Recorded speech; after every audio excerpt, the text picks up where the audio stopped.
All right, I'm in my basement, and because I can't get through a month or two without something breaking around here, I'm now looking at the floor heat in my house. And this is for the kitchen floor. It's the only floor heat we have. Everything else is on zone valves and it's baseboard heat. But yeah, we woke up the other day, the kitchen floor was cold. I came down here, I shut everything off, and with my Nest thermostat turned on the kitchen and heard the click of the relay, but the pump wasn't spinning. So the pump's bad. So I thought, okay, no big deal. You know, all the information is on the pump. The flanges are really easy. You know, it should be an easy replacement. So I thought, okay, I'll do it myself. I ordered the pump. But as I'm waiting for the pump to come, I start really thinking about this. And first of all, I've never been really happy with this. This PEX, you know, although it's kind of organized up there, like they must run out of like length and tried to connect to the manifold by just, I don't know. It's just been hanging. Plus, this is all really old and crappy. You can actually play with the loops and bleed things with these manifolds, but I've never even attempted it because these valves, I don't even want to try to move anything that's been working for 20 plus years. I know it'll just start leaking. Stadler, that's a manufacturer that is no longer available. It was bought by another company, but they don't support this stuff. There are some parts out there. I did find a source, but rather than try to keep this thing alive, my thought is it may be the right time to replace everything. Okay, because again, going back to the pump, if I take this pump out, I'm going to get air into this system, which if everything was working properly and, you know, fresh, would be no big deal. I could bleed the loops using these valves on the manifold. But if I try to bleed anything, I know everything's going to start leaking. So then I thought, okay, well, I can't just replace the pump. I really have to look at a full solution. So I sent the pump back, made some phone calls. My heating guy doesn't want to deal with the floor heat. It's not something they're super familiar with, and I think they probably didn't have great experiences with it. So I did find a guy that wasn't too far that had experience with even the Stadler systems and replacing them and updating them. So he was super familiar. I sent him pictures. He gave me a quote. He's like, I can go out, I can straighten out, you know, all of the PEX issues and all new stuff. And that would be $4,200. And I was like, okay, I've already been online trying to look at my options, and I knew I could buy all the parts for about $1,000. And you know, if I wanted to do the plumbing myself, you know, you could buy the manifold separate, the pump separate, mixing valve separate, do the plumbing yourself. You could do it for probably less. But an all-in-one solution where they send everything and it connects with fittings was about $1,000, a little less. So I'm like, can you do it for less? Just thinking like he's got a lot of markup, or you know, a lot of labor costs in his estimate, and he didn't reply. So he wants his 42, or he doesn't want to do the job. So my thought is, what if I buy the stuff and I do it myself? I'm going to spend, well, I got to replace some of this PEX. I got to get fittings. There's, you know, I've got to buy the assembled manifold with all the parts. I'm going to probably be into it for about $1,200. But that leaves $3,000 for me to play with if I have a problem, if I have to hire somebody to come. My biggest challenge will be to get the supply and return to the new manifold system. So I might have to hire somebody to do that, or have my, you know, have the furnace guy come over and do that. But as far as putting everything together, I think I have a good handle on what I need.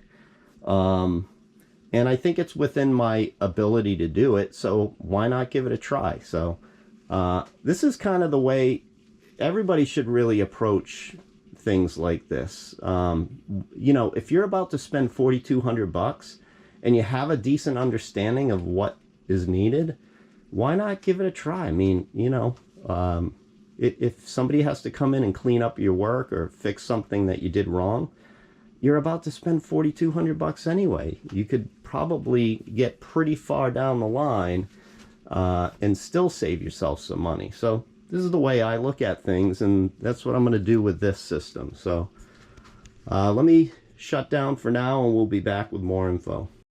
All right, so let's give a quick overview here. If you're familiar with floor heat, you probably can skip over this, but let me just show you how this works. So we've got supply and return valves here that go out to the boiler system. So hot water comes in here, the mixing valve mixes it down so that the temp is where we want to be for the floor heat.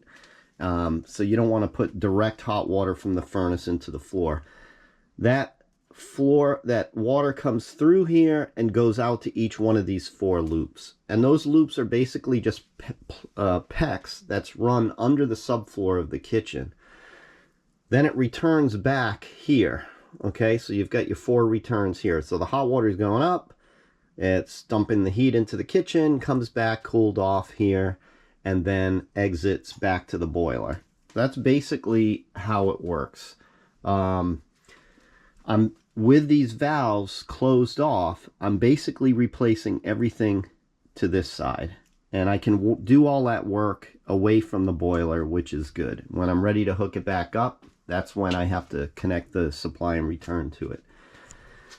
Now, to get rid of this PEX, this mess, right, I'm going to want to probably cut and couple a new PEX. And that way I can kind of continue this way, make my turn, and then come down into the manifold that way with all new PEX. There's a few challenges with this because this system, again, is obsolete. And back when they installed it, I think this PEX would have been more common. This is 14 millimeter PEX, which isn't common in the market right now. But I was able to get 14 millimeter couplers. So I can couple this to a 1/2 inch, which is, you know, just very standard 1/2 inch PEX. This is oxygen barrier PEX. So with floor heat, you want the oxygen barrier to make sure you don't get any air over time into the tubing. So it's kind of a little bit of a special PEX, not stuff you'd normally use, but it's not uncommon in the market. There are a lot of uses for this. So I'm going to take the standard 1/2 inch, go over, and then come down into the new manifold. So I've got the new manifold on order. That's going to take a little bit of time to come in, could be 2 or 3 weeks. In the meantime, I want to get all my PEX run and ready to be connected. So first thing I really need to do is I need to open this system up. There's a drain right here. I'm going to hook up my hose, probably run it into a bucket, maybe even bring it outside, I don't know. And then once that drains, I'll start disconnecting these. I'll probably just cut these. It doesn't make sense to try to loosen fittings. This stuff's all going to get cut out anyway. And then, yeah, then hopefully I can get the couplers on nice and watertight, and then get everything ready for the manifold assembly when it comes. So that's about it. I'll be back. All right, so I have my drain connected, and very little to nothing came out. So I mean, there's no pressure in the system, but that water is held in the tubing above this point. So you would think there'd be some gravity drain, but maybe it's airlocked. Maybe once I open it up, things will flow. All right, so as we kind of suspected, as soon as I open this, things started to flow. So, you know, I started getting water coming up out of there, a little bit coming out of the PEX. So I hooked up my hose and we're just draining into there right now. All right, so I did skip over a little bit, but you really didn't miss much. It was basically me trying not to get doused with skanky water coming out of the loops and the manifold. I mean, it was just like water was coming out of everywhere. I was trying to catch it so that it wouldn't get on my tools or me or the floor. But basically at this point, we're all drained. Manifold's drained, the loops are drained, and couple things like what I decided, here's the new PEX. I was gonna go straight that way and then cut over that way and go down. It seemed like there were gonna be more turns than if I just kind of keep this going in this direction. So I put these hangers here because this was droopy, remember? So now we've got those hangers to here, and I'll make my cuts after these hangers. When I got to the loop that's blocked and I cut out this coupler, right? All of a sudden, water starts flowing. So sure enough, I'm going to show you, like if you put this in the light, you can't see anything on the other side. And if I blow on this, I can't really move anything. A little bit of air, but so this thing was blocked. I don't know if there was sediment that might have gotten caught in this coupler, but that's really cool that this was the blockage of that entire loop. And now when we get everything hooked back up, I'll have all 4 loops flowing properly. So you know, the way I look at it is we're going to gain 25% of the heating now in the kitchen, so that's great. Anyhow, I'll be back. Okay, so I've got the wiring disconnected. I've just got it hanging up there for now. It's probably going to have to be cut and rerouted once we get the other manifold in place. Depends on where the pump's going to end up. But this fitting is loose here, so that's disconnected. I'm going to cut here and then remove these bolts, and I should be able to remove that.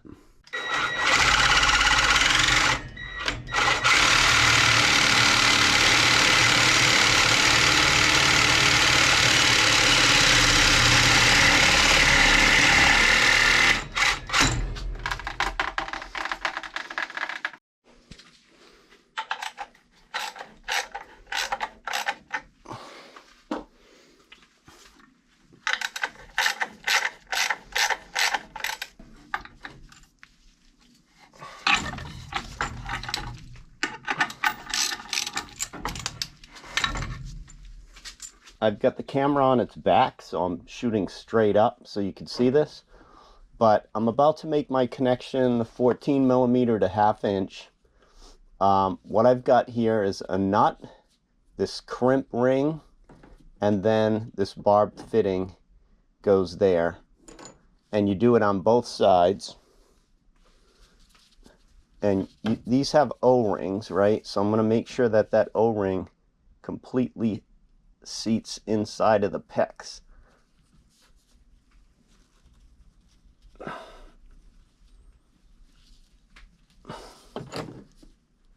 All right, so now I've got that set up on both sides, and that's where this piece is going to go like this. All right, so I need to kind of get the camera out of my way, but you can see what I'm doing here, and we'll be back.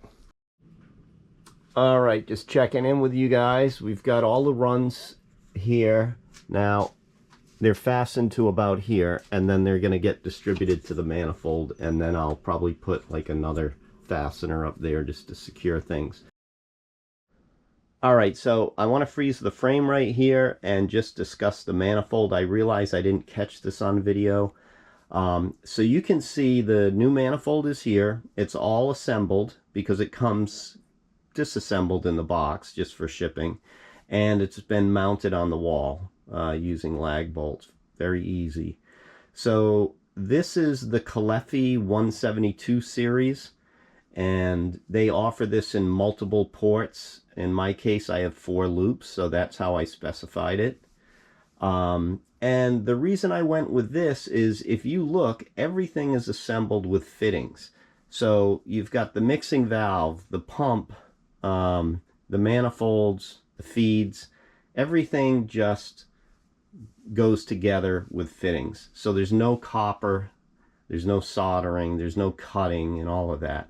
So that just made it so much easier. As a DIY, this is really the way to go, if you ask me. They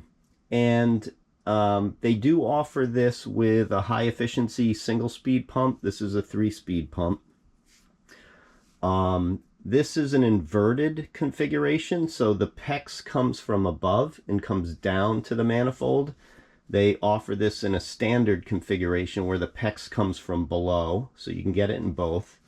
Now, you do buy the fittings that attach the PEX to the manifold separately, so that depends on how many loops and what the quantity will be. But I purchased this manifold, the PEX, which wasn't cheap, and the fittings for $11.70. So you know, less than $1,200, everything you see here. So let's continue with the installation. All right, I'm starting to cut the PEX and attach it to the manifold. So I just want to show you the Caleffi, however you pronounce it, attachment, the fittings to the manifold. So you got this nut, same thing with this compression ring, and then you put this like that, and it just connects. You know, in this case, I'll be going there. I need 2 hands, but yeah, pretty straightforward. So let me get through those. All right, so we're all set to send water through one of the loops. All right, now I've got this water coming in from the outside that goes into the supply manifold, and I've got a drain here that right now is going into that bucket. I just want to kind of keep an eye on the water. I want to see how dirty it is. Then I'll probably just put that hose outside and just let it drain for a period of time, make sure we get all the air out. And we're going to focus on one loop at a time. So we'll start here, here, here, and then there. Let's start to put water through right now. So right now, all of these valves are open. Okay, so the water can come into the supply manifold. It can go anywhere in the supply manifold, but it's not going to go through these 1, 2, 3 loops because these valves are all closed. So that water is going to be forced up here and then return over here. All right, so let's see what we got here. I'm going to start to turn this on.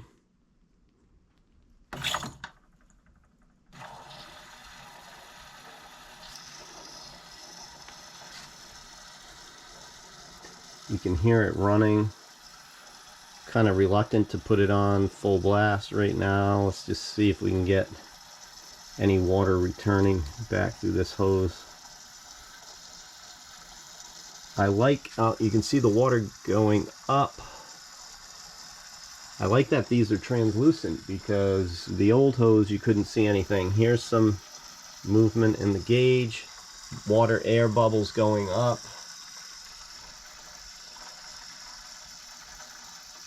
We got a leak here. Okay, so that's probably a matter of not having that fastened all the way. It's difficult to get to that.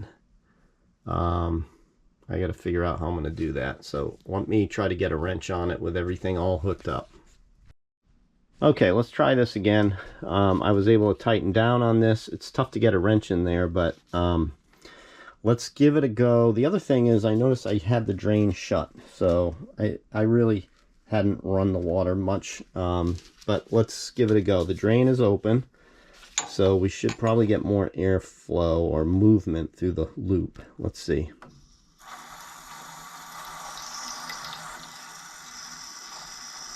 All right, we got the air bubbles going up again. Hopefully no leak.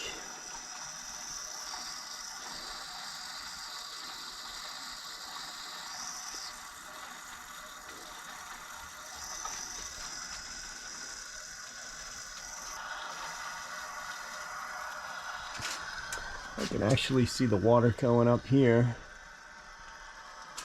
So the return is this one. I don't see any movement yet. So 1R. We've got one supply up here.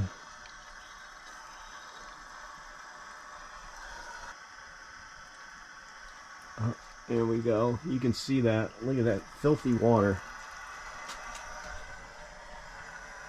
It's going to fill up that manifold and then start draining. Look at that. Oh. This is good though. We'll clean it all out. This hose is empty. It's been stored outside, so all that water is going to have to fill that hose. So the return water right now is looking more clear.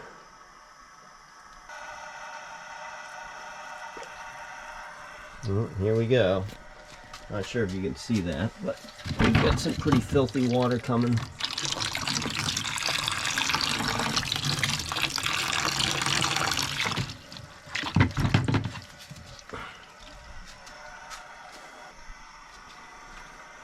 Alright, so let me keep going. I'm going to do this with each loop. I'll let you know if I see an issue somewhere. So now I'm going to do the same with the second loop. Just let it run for a while. Make sure I get all the air out. I did have a little leak right here on this adapter. So just pressurizing the system, you know, there was not really any flow, but we're putting more pressure into the system and that started to drip. So I had to tighten that up.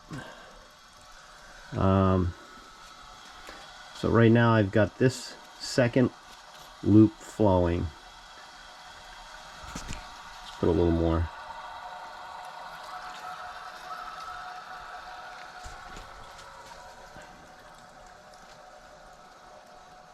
You can see this creeping, this dirty water in the fourth loop.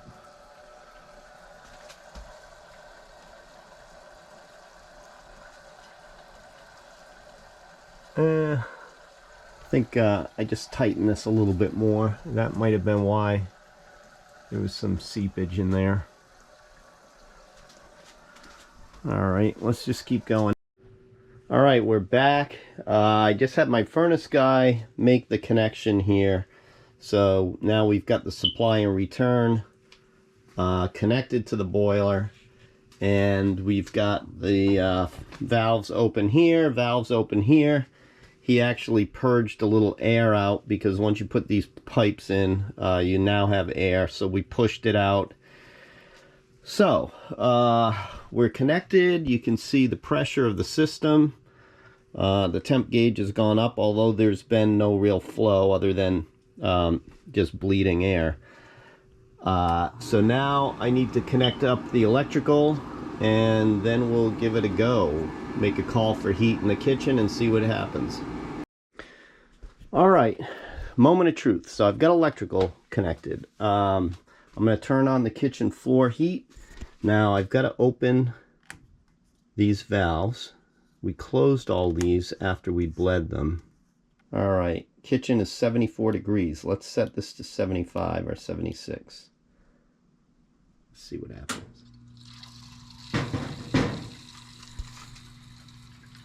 Alright, I can hear flow.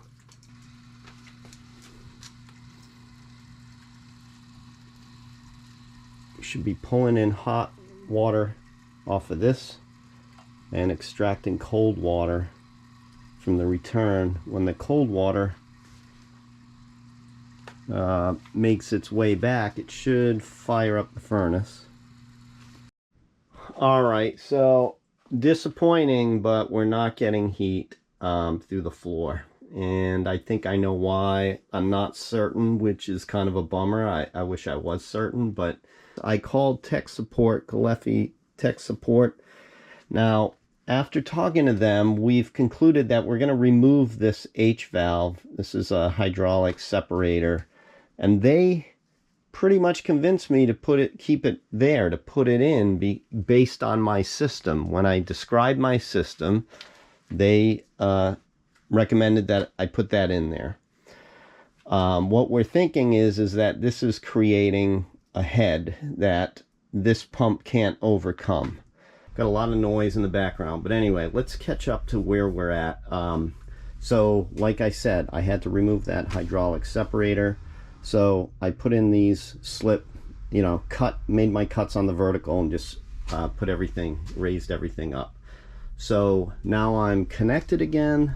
I just ran this water through and drained at both manifold supply and return, try to get the air out.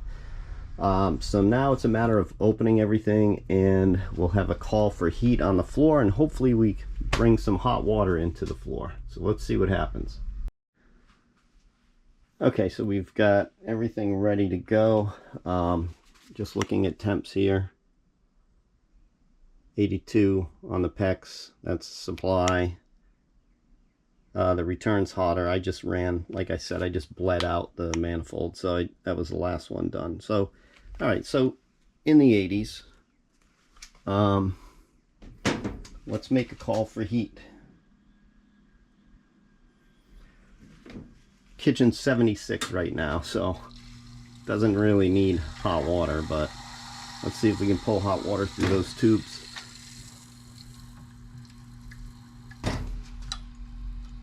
Oh, it's getting hot. This is cold. That's getting hotter and hotter. This is a good sign. Let's see what we got here.